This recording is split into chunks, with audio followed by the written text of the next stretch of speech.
ആഴക്കടൽ മണൽ ഖനനം പരമ്പരാഗത മത്സ്യബന്ധന മേഖലയെ കാര്യമായി ബാധിക്കുമെന്ന് മന്ത്രി സജി ചെറിയാൻ.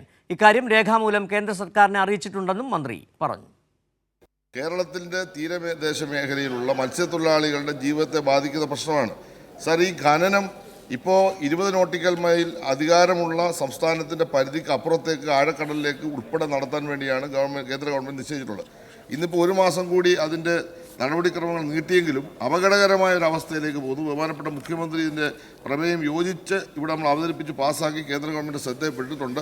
അതുമായി ബന്ധപ്പെട്ട് നമ്മുടെ സംഘടനകളെല്ലാം ഒന്നിച്ച് സമരങ്ങളിലേക്ക് വന്നിട്ടുണ്ട്. അത് കൂടുതൽ ശക്തിപ്പെടുത്തണം സർ. ആഴക്കടൽ ഖനനവും ആഴക്കടൽ ഈ പറയുന്ന വിദേശ ട്രോളറുകളും കപ്പലുകളും എന്നുള്ള മത്സ്യബന്ധനവും നമ്മുടെ പരമ്പരാഗത മത്സ്യത്തൊഴിലാളി മേഖലയെ കാര്യമായി ബാധിക്കും എന്നതിൽ സംശയം വേണ്ട. കേന്ദ്ര ഗവൺമെൻറ് ശ്രദ്ധയിൽ നിരന്തരം ഈ കാര്യങ്ങൾ നമ്മൾ അറിയിച്ചിട്ടുണ്ട്. അതിനുവേണ്ടി ആവശ്യമായ പ്രക്ഷോഭം സംഘടിപ്പിക്കുന്നുണ്ട്. ആ പ്രക്ഷോഭത്തിൽ സംസ്ഥാന ഗവൺമെൻറ് പിന്തുണയും അറിയിച്ചിട്ടുണ്ട്.